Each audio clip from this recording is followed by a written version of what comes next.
He fired the one woman his dying wife begged him to keep, and 3 days later, his sons stopped speaking.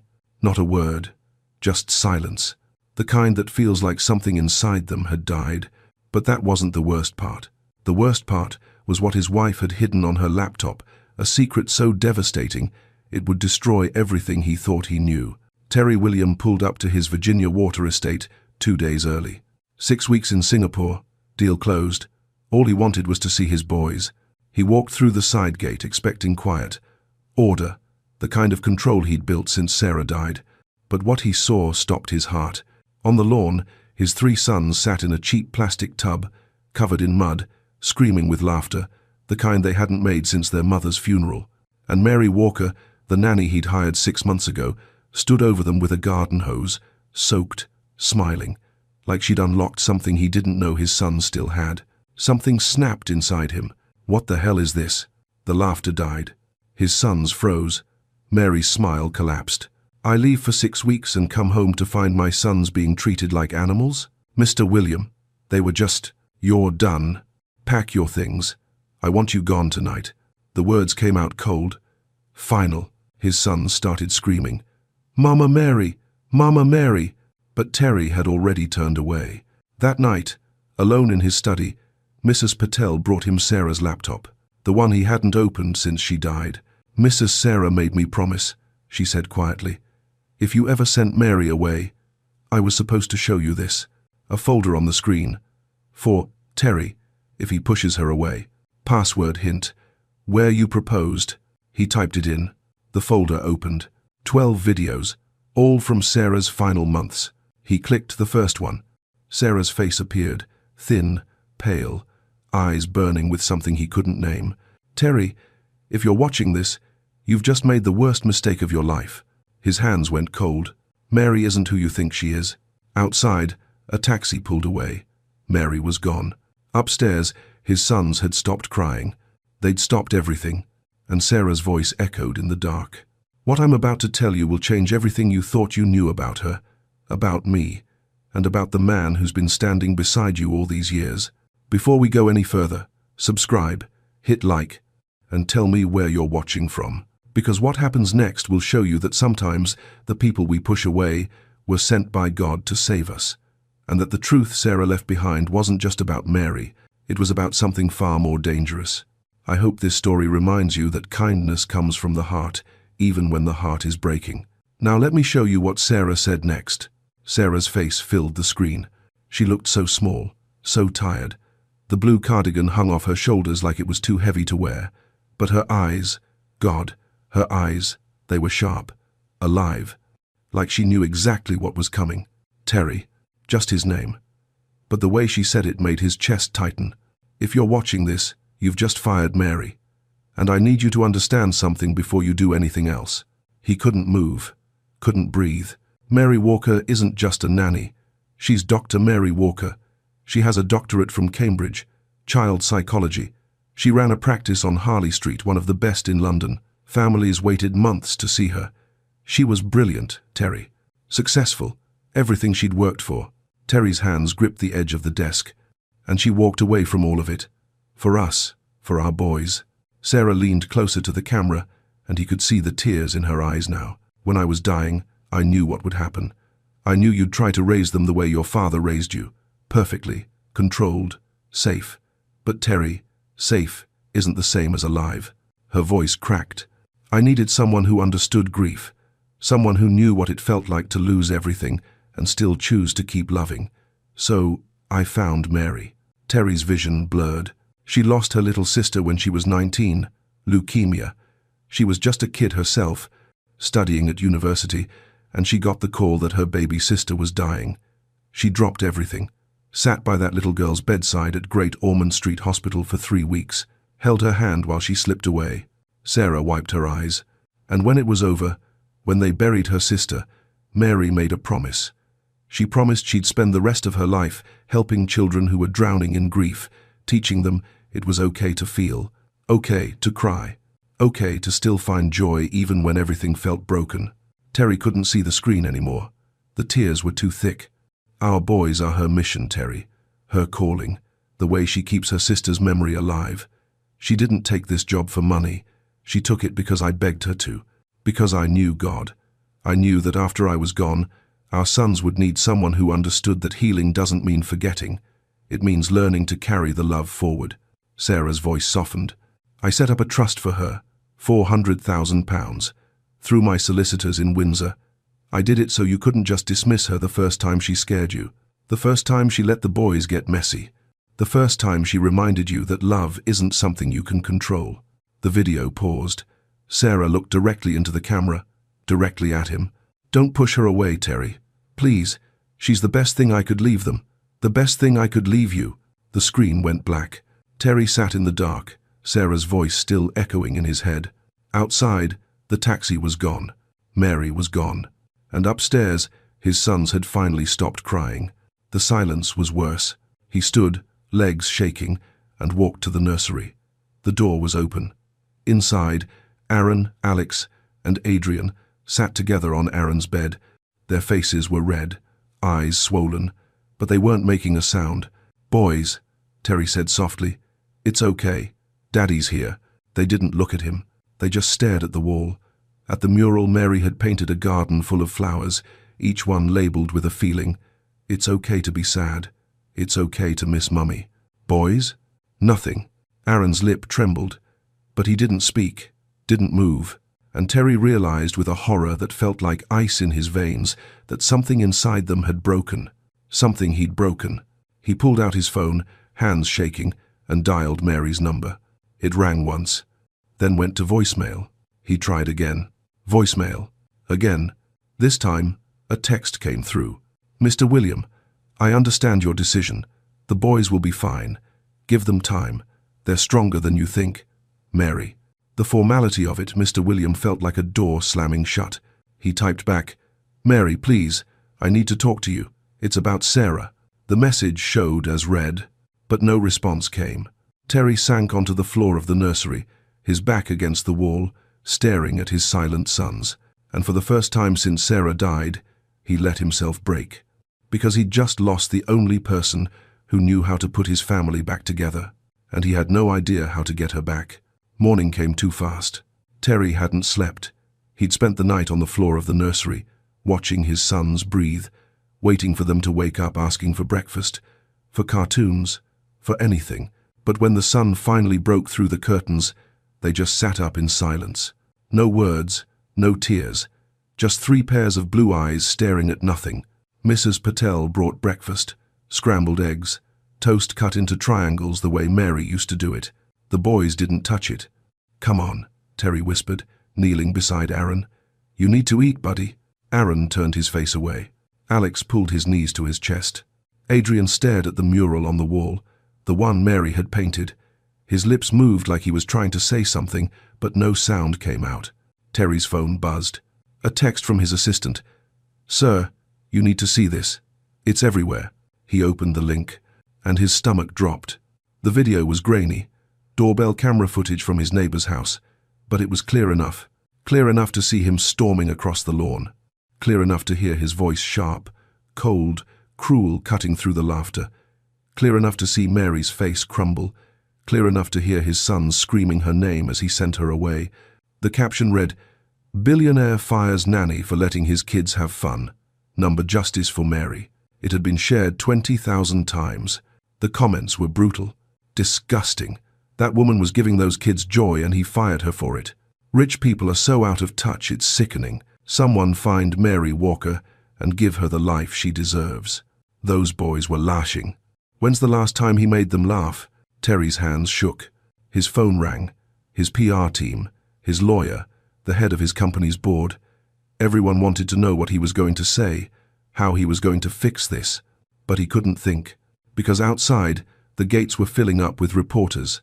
Cameras, microphones, pointed at his house like weapons. By noon, the story was on the BBC. Tech billionaire under fire after viral video shows treatment of nanny. By evening, it was in The Guardian. Viral moment exposes class divide in Britain's wealthiest communities. And, through it all, his sons stayed silent. 3 days passed. The boys didn't speak, didn't play, barely ate.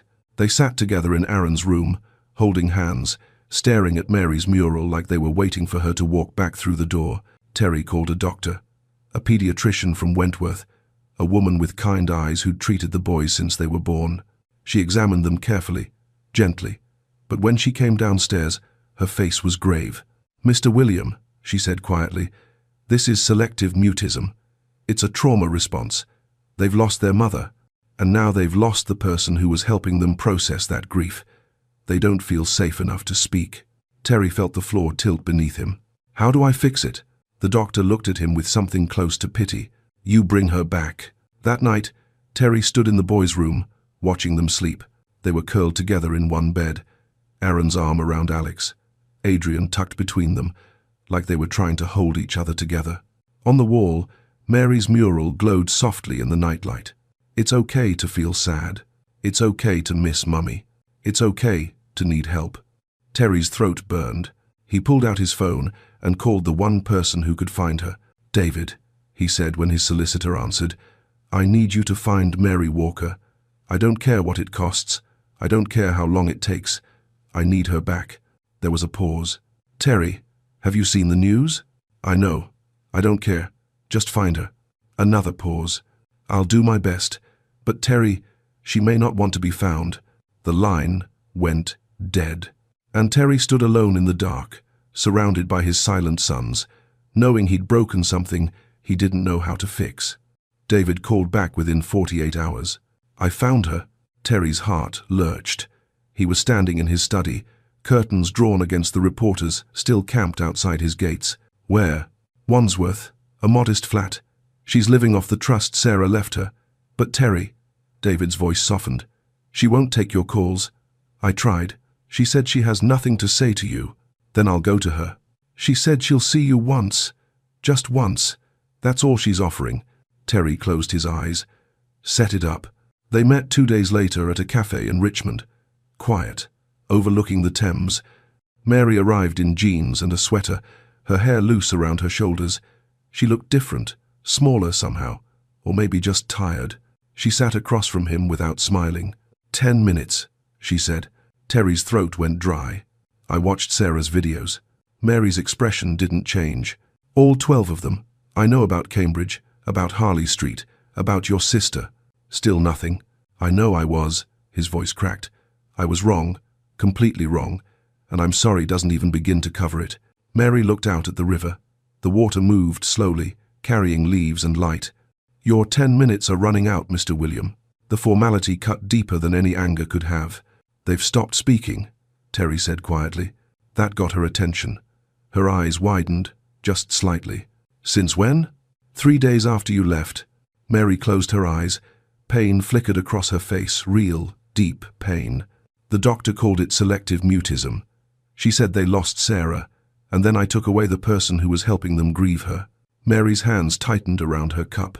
They won't eat, won't play. They just sit in Aaron's room holding hands, staring at the mural you painted. Waiting for you to come back. A tear slipped down Mary's cheek. She wiped it away quickly. Why should I? Her voice was barely a whisper. Why should I come back so you can fire me again the next time I don't meet your standards? The next time a neighbor complains? The next time you feel like you're losing control? Terry leaned forward. Because Sarah asked you to. Because she trusted you when she couldn't trust me. And because I'm not asking as their father. I'm not asking as your employer. I'm asking as someone who's finally starting to understand what Sarah saw in you. Mary stared at him for a long moment. If I come back, she said slowly, things change. I'm not staff. I'm not someone you tolerate. Sarah's trust made me independent for a reason. I know. I want legal co-guardianship, equal say in their education, their health, their lives. I want it in writing, reviewed by my own solicitor. And if you ever speak to me that way again, if you ever treat me like I'm disposable, I walk. And I take legal action. Terry didn't hesitate. Deal. Mary didn't move. And one more thing. Those boys play in the garden. With mud, with water, with mess. If you want children who feel, who laugh, who heal, you don't get to control how that looks. Sarah understood that. You need to learn it. Terry extended his hand across the table. Mary stared at it. At him. At the desperation in his eyes. Finally, She shook it. "I'll come back tomorrow. Have the paperwork ready." That night, Terry stood outside the boys' room. Through the crack in the door, he could see them, still silent, still holding each other. But tomorrow, Mary was coming home, and maybe, just maybe, they'd find their voices again. He just hoped it wasn't too late to find his own. Mary walked through the door just after breakfast. Terry was waiting in the entrance hall, hands in his pockets, unsure where to stand, unsure what to say. She had one suitcase, the same one she'd left with. "Mrs. Patel will show you to your room," he said quietly. "It's not the staff quarters anymore. I had the guest suite prepared. Your own space. Your own." "Thank you." Her voice was polite, distant. She didn't look at him. Mrs. Patel stepped forward, eyes bright with tears, and pulled Mary into a quick embrace. "Thank God you're back," she whispered. Mary nodded but didn't speak. The boys didn't know yet. Terry had kept them upstairs, afraid of what would happen if they saw her and she changed her mind, afraid of breaking them again. "They're in the nursery," he said. Mary set down her suitcase. For the first time since she'd arrived, she looked at him. Really looked at him. "Are they still?" "Silent," Terry finished. "Yes." Mary closed her eyes, took a breath, and started up the stairs. Terry followed at a distance, his heart pounding so hard he could hear it in his ears. She opened the door slowly. The boys were sitting on the floor by the window. Aaron had a toy car in his hand, but he wasn't playing with it, just holding it. Alex leaned against him.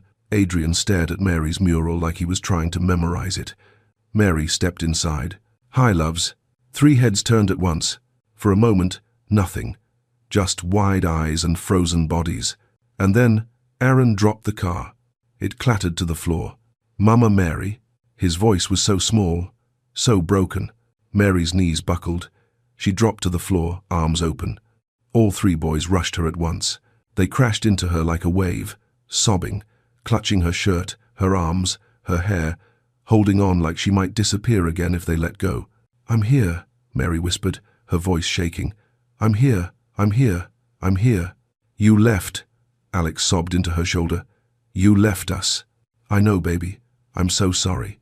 I'm so sorry." Adrian pulled back just enough to look at her face, tears streaming down his cheeks. "Daddy was mean to you." Mary's eyes met Terry's across the room. He stood in the doorway, frozen, watching his sons cling to a woman who wasn't their mother, but somehow had become everything they needed. "It's okay," Mary said softly, brushing Adrian's hair back. "Sometimes grown-ups make mistakes, but I'm back now, and I'm not going anywhere. I promise." "Promise?" Aaron whispered. "I promise." Terry turned away before they could see his face. He walked down the hall, into his study, and closed the door. His hands were shaking. He'd brought her back. The papers were signed. Co-guardianship, equal rights, everything she'd asked for.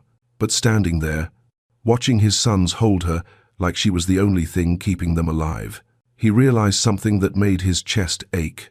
They loved her, not because she fed them or kept them safe or followed a schedule. They loved her because she'd made them feel again. And he didn't know if they'd ever look at him that way. Didn't know if he'd earned it. Through the walls, he could hear their voices now, talking, laughing, coming back to life. And Terry sat alone in the silence, wondering if bringing Mary back would save his sons, or just show him how much he'd already lost. Mary had been back for a week when Marcus Holloway showed up. Terry was in the garden with the boys, watching them play for the first time in weeks. Really play. Aaron was building something with blocks. Alex was drawing with chalk on the patio stones. Adrian sat in Mary's lap while she read him a story about a bear who missed his mother. The sound of gravel crunching made Terry look up. Marcus stepped out of his silver Jaguar, all smiles, his suit perfectly pressed. "There's my godson," he called out, arms open. The boys didn't move. Marcus's smile faltered for just a second. Then he laughed. "Come on, lads." Uncle Marcus brought sweets. Adrian pressed closer to Mary. Marcus's eyes shifted to her. Something flickered across his face, something Terry couldn't quite name. "Marcus," Terry said, standing. "Wasn't expecting you. I know. But the whole of London's been talking about your situation. Thought I'd come check on you, make sure everything's all right." He said it warmly, like a concerned friend, but his eyes stayed on Mary. "Who's this then?" "Mary Walker," Terry said, "the boy's nanny." "Mary, This is Marcus Holloway, my business partner. Mary stood, Adrian still clinging to her leg. She extended her hand. Nice to meet you. Marcus took it, holding on just a moment too long. So you're the famous Mary, the one from all the videos. Mary's smile didn't reach her eyes. I suppose so. Must have been quite the ordeal, all that attention. Marcus turned to Terry. I'm glad you've sorted things out. Though I have to say, mate, giving her co-guardianship, that seems extreme. Terry's jaw tightened. It's what Sarah wanted. Sarah, Marcus's voice softened. God, I still miss her. We all do. He looked back at Mary. Did Terry tell you? Sarah and I go way back. University days. I was best man at their wedding, godfather to the boys. He mentioned it, Mary said quietly. Then you know how much this family means to me. Marcus smiled, but it didn't touch his eyes. I just want to make sure they're protected. Something in his tone made Mary's skin prickle. Terry seemed oblivious. We're fine, Marcus. Really. Are you, though? Marcus pulled a folder from his car. Because I've been doing some digging. You know, due diligence. Making sure everything checks out. He handed the folder to Terry. Inside were printed documents. Letters. Complaints. Previous families, Marcus said. From Ascot and Sunningdale. They had concerns about Dr. Walker's behavior, inappropriate attachment to the children, boundary issues. One family even had to let her go. Mary's face went pale. Terry looked at the papers, then at Mary. What is this? I don't know, Mary said, her voice shaking. I've never worked for these families. I've never even been to those addresses. Marcus raised his hands. Hey, I'm just passing along what was sent to me. Anonymously, actually. Someone's clearly concerned. Terry stared at the letterhead. Expensive stationery, the kind Marcus used. Mary saw it too. Her eyes narrowed. Who sent this to you? She asked. I told you. Anonymous. That's convenient. Marcus's smile tightened. Look, I'm just trying to help. Terry's been through enough. The boys have been through enough. I'd hate to see them hurt again because someone didn't do their homework. He glanced at his watch. Anyway, I should go. Board meeting tomorrow. We need to discuss some concerns about your judgment, Terry. Given everything that's happened, just procedural. Nothing to worry about. He walked back to his car, then paused. Oh, and Mary? He looked back at her. Welcome to the family. I'm sure we'll be seeing a lot of each other. The Jaguar pulled away, leaving dust hanging in the air. Terry stood holding the folder, confusion written all over his face. But Mary wasn't confused. She was staring at the empty driveway, her heart pounding, a cold certainty settling into her bones. Something about Marcus Holloway was very, very wrong. That night, Mary couldn't sleep. She kept seeing Marcus's face, the way he'd looked at her, the way the boys had shrunk back when he arrived. She got up, pulled on a sweater, and walked through the quiet house. The security monitors were in Terry's study. She'd seen them during the day, screens showing different angles of the property. Marcus had installed them months ago. For safety, he'd said. Mary opened the door quietly and stood in front of the monitors. 12 screens, 12 angles, but none of them pointed at the gates, or the driveway, or the perimeter where someone might actually break in. Every single camera was aimed at the house, at the garden where the boys played, at the patio where she sat with them, at the windows of the nursery. Her stomach turned. She pulled out her phone and started scrolling. Surrey Police website, recent incidents, break-ins in Wentworth. Nothing. No reports. No warnings. No spate of break-ins, like Marcus had told Terry. He'd lied. Mary's hands started shaking. She opened Terry's desk drawer, looking for the paperwork on the security system.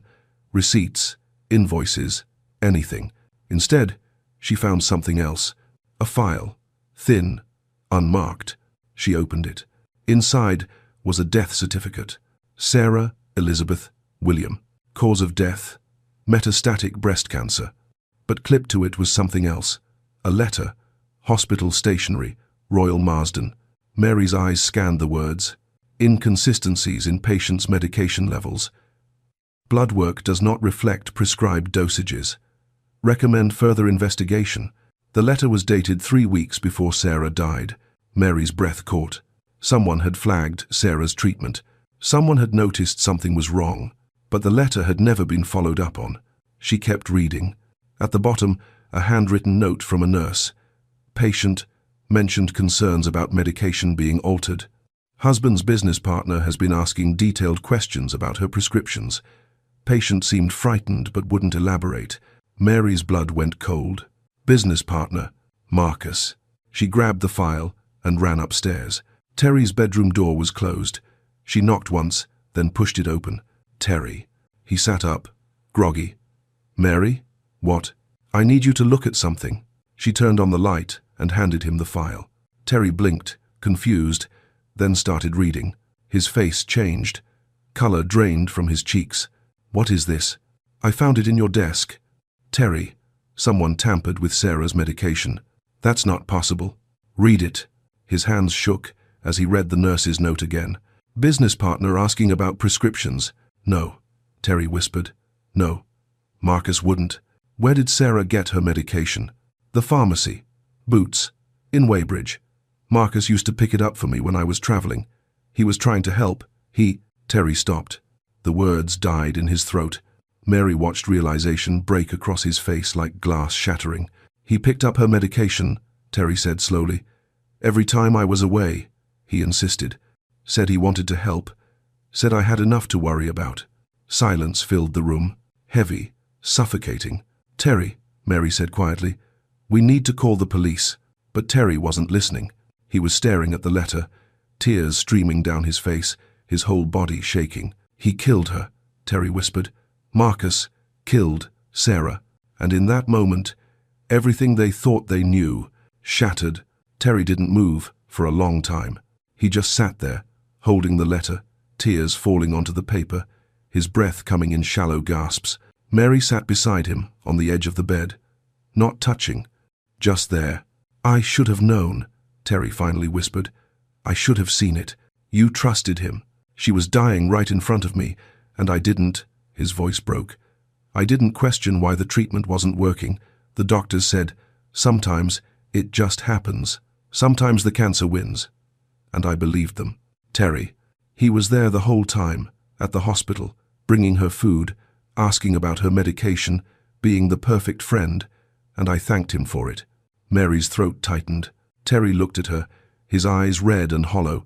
What kind of man doesn't protect his own wife? The kind who didn't know he needed to. But the words felt thin, useless against the weight of what they'd found. They called David Lawn at dawn. Terry's solicitor arrived within the hour, still wearing yesterday's shirt, eyes sharp despite the early call. You're sure about this? David asked, spreading the hospital letter across the dining table. Look at the evidence, Mary said. She'd been up all night, organizing everything. The letter, the security camera angles, the fake break-in reports, the forged complaint letters about her. David read in silence. This is enough to start an investigation, he said slowly. But Terry, if we're wrong, we're not. If we accuse Marcus Holloway of murder and we're wrong, he'll destroy you. The company, everything. Terry's jaw tightened. Then we make sure we're right. David made calls. Within 2 days, they had more. A private investigator, former MI5, someone David trusted, started digging. Pharmacy records from Boots in Weybridge. CCTV footage showing Marcus picking up Sarah's prescriptions, alone, every time. Financial records showing Marcus's gambling debts. Losses at London casinos that stretched back years. Debts that would have been erased if he'd gained control of Terry's company shares. And then the investigator found something that made everything worse. A marriage certificate from 1998. Marcus James Holloway and Sarah Elizabeth Morrison. Mary stared at the paper, her hands numb. They were married? David nodded grimly. For 6 months. She was 22, fresh out of university. The marriage was annulled quietly. Sealed records. She never told you? Terry shook his head, his face ashen. She said her first serious relationship ended badly, that she'd dated someone at Oxford who couldn't let go. But she never said she married him. He never got over her, David said quietly. And when she married you, when she built a life with you, he decided to take it all back. Mary finished. The room fell silent. Terry stood and walked to the window. Outside, the boys were playing in the garden. Aaron was laughing at something Alex had said. Adrian was chasing butterflies. They had no idea their mother had been murdered, that their uncle, their godfather, had stolen her from them. "We confront him," Terry said, his voice hard. "We bring every piece of evidence. We make him confess." "When?" Mary asked. Terry turned, and she saw something in his eyes she'd never seen before. Not rage, not grief, justice. "Tomorrow, at the board meeting, in front of everyone." David hesitated. "Terry, that's risky. If he runs, he won't run. He thinks he's won. He thinks I'm too broken to fight back." Terry looked at Mary. But he didn't count on her. Mary met his eyes, and for the first time since she'd come back, she saw something other than distance between them. She saw partnership. "Let's end this," she said. The boardroom at Canary Wharf was glass and steel, 30 floors above London, overlooking the Thames. Marcus sat at the head of the table, confident, smiling, presenting his case to the board. "Our CEO's recent judgment has raised serious concerns," he was saying. "The viral incident, the public embarrassment, the questionable decision to grant legal guardianship to someone we barely know." The doors opened. Terry walked in, Mary beside him, David Lorne carrying boxes of evidence, and behind them, 2 police officers, DI Sarah Chen and a uniformed constable. Marcus's smile faltered. "Terry." "What?" "Marcus Holloway," DI Chen said clearly, her voice cutting through the room. "I'm arresting you on suspicion of voluntary manslaughter, fraud, and corporate espionage." The boardroom erupted. "Wait," Marcus stood, hands raised. "This is insane. Terry, what are you doing?" "Sit down," Terry said quietly. Something in his voice made Marcus freeze. David Lorne connected his laptop to the presentation screen. "Before we proceed with the arrest, everyone here deserves to know the truth." The screen lit up. Pharmacy records, Marcus's signature. CCTV footage from Boots showing him collecting Sarah's medication, over and over, month after month. "These are prescriptions for Sarah Williams' cancer treatment," David said, all picked up by Marcus Holloway while Terry was traveling for business. Marcus's face went pale. "I was helping. Terry asked me to. We have testimony from the pharmacist you bribed in Egham," David continued. "He's willing to testify that you paid him £50,000 to alter the medication, to replace Sarah's cancer drugs with placebos." Gasps around the table. "That's a lie," Marcus said, but his voice shook. Mary stood. She placed a document on the table. "This is a letter from the Royal Marsden Hospital," she said quietly, "written 3 weeks before Sarah died." A nurse noted inconsistencies in Sarah's blood work. She wrote that Sarah mentioned concerns about her medication being tampered with, that Sarah was frightened of someone asking too many questions about her prescriptions. Mary's voice steadied. "That someone was you." "This is ridiculous." "We also have this." David pulled up another document. "Your marriage certificate. To Sarah Morrison, 1998. Annulled, 6 months later." The room went silent. Marcus's face crumbled. "You never got over her," Terry said, his voice breaking. "Did you?" Marcus stared at him, at Mary, at the evidence covering the screen, and then something inside him broke. "She was mine first," he whispered. "We were supposed to be forever, but she met you at some charity gala and decided I wasn't good enough anymore." His voice rose. "I built half that company with you, Terry. I stood beside you through everything, and you had her. You had the life I was supposed to have." Tears streamed down his face now. "I didn't mean for her to die," Marcus sobbed. "I just wanted her to be weak enough that you'd fail, that the company would struggle, that she'd remember I was the one who was always there." Terry's hands clenched into fists.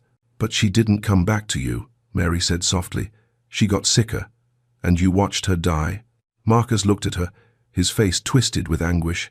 "I tried to stop it. Near the end, I tried to fix it, but it was too late.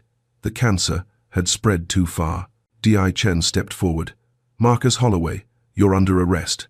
2 officers moved in. Marcus didn't resist. He just stood there, broken, as they handcuffed him. "I'm sorry," he whispered, looking at Terry. "God, Terry, I'm so sorry." But Terry didn't respond. He just watched as they led Marcus away. And when the boardroom doors closed, he finally let himself breathe. Outside, Mary stood beside him, looking out over the city. "It's over," she said quietly, but Terry shook his head. "Not yet." He turned to her, his eyes red but clear. "There's one more thing we need to do." 3 weeks later, they stood in a courtroom at the Royal Courts of Justice. Not for Marcus's trial that would come later, months of legal proceedings that Terry didn't have the energy to think about yet. This was for something else. Something Sarah had started. The judge was a woman in her 60s with kind eyes and silver hair. She looked over the documents David had prepared Sarah's trust, the video diaries, testimony from child psychologists about the boys' breakthrough with Mary and their regression without her. "Dr. Walker," the judge said, "can you tell me why you want legal co-guardianship of these children?" Mary stood. Her hands were steady, but her voice trembled slightly. "Because I made a promise to their mother, and because those boys taught me something I'd forgotten after my sister died." She paused, gathering herself. "They taught me that grief doesn't have to be the end of the story, that you can miss someone with your whole heart and still find reasons to laugh. That healing doesn't mean forgetting it, means carrying the love forward." The judge nodded slowly. "Mr. William, do you support this petition?" Terry stood beside Mary. "With everything I have." The judge looked at the 3 boys sitting in the front row with Mrs. Patel. Aaron was holding Mary's scarf. Alex had drawn her a picture that morning. Adrian kept looking back at her, making sure she was still there. "This court recognizes," the judge said, "that family is not defined by biology alone. It's defined by love, sacrifice, and the best interests of the children. Miss Walker has proven herself to be exactly what these boys need." She signed the papers. "Co-guardianship granted." Mary's knees nearly gave out. Terry caught her arm, steadying her. And in that moment, something passed between them. Not romance, not yet, but something deeper. Partnership, trust. The beginning of something neither of them had words for yet. 6 months later, the garden was full of life. Not just the boys, though they were there, laughing, playing in the mud with neighborhood kids Mary had invited over, breaking down the walls of their exclusive community one splash at a time. But there were others too. Parents, children, people from across Surrey who'd heard the story and wanted to be part of something real. Terry stood on the terrace, watching it all, and felt Sarah's presence so strongly it took his breath away. Mary came and stood beside him. "She'd love this," Mary said softly. "She's why it exists." They were quiet for a moment. Terry had something in his pocket. 2 things, actually. Documents showing Mary now owned 15% of his company shares worth millions, and a necklace from Bond Street. 4 intertwined circles representing Aaron, Alex, Adrian, and Mary, with Sarah's sapphire at the center. But he wasn't ready to give them to her yet. Not because he didn't want to, but because he'd learned something in these months of rebuilding. Love wasn't about grand gestures. It was about showing up, day after day, in the mess and the joy and the ordinary moments that made a family. "Mary," he said quietly. She looked at him. "Thank you for not giving up on us." Her eyes softened. "You're worth not giving up on." On the lawn, Aaron called out, "Mama Mary, come see." Mary smiled and started to walk away, but Terry caught her hand. "One more thing." He handed her a letter, cream-colored, a little worn, Marcus's handwriting on the front. He wrote from prison, an apology. "I haven't opened it yet. I don't know if I can." Mary held the letter carefully. "Forgiveness takes time." Is that what Sarah would say? I think Sarah would say forgiveness isn't for him. It's for you, so you can be free. Terry looked at the letter, then at his sons, then at the garden where everything had started. "Maybe someday," he said, "but not today." Mary nodded and set the letter on the terrace table. "Come on," she said, pulling him toward the boys. "Adrian wants to show you the caterpillar he found." Terry let himself be pulled into the chaos, into the laughter, into the messy, beautiful life Sarah had fought so hard to give them. And as the sun set over Surrey, as the children played and the garden bloomed with second chances, Terry finally understood what Sarah had been trying to tell him all along. Home wasn't about the house in Virginia Water or what the neighbors thought or keeping everything under control. Home was this: 3 boys covered in mud, a woman who'd given up everything to keep a promise, and a man learning slowly, painfully, gratefully how to let love in. Sarah's legacy wasn't just in the trust fund or the video diaries or the legal documents. It was in the laughter echoing through a garden where joy had learned to live again. And in the quiet moments when Terry looked at Mary and his sons and realized that sometimes God's greatest grace comes wrapped in the things we're most afraid to lose. And that family, real family, is built not in perfection, but in the courage to keep choosing each other, even when it's hard. Especially when it's hard. The kind of love that doesn't end when someone dies. It just finds new ways to grow.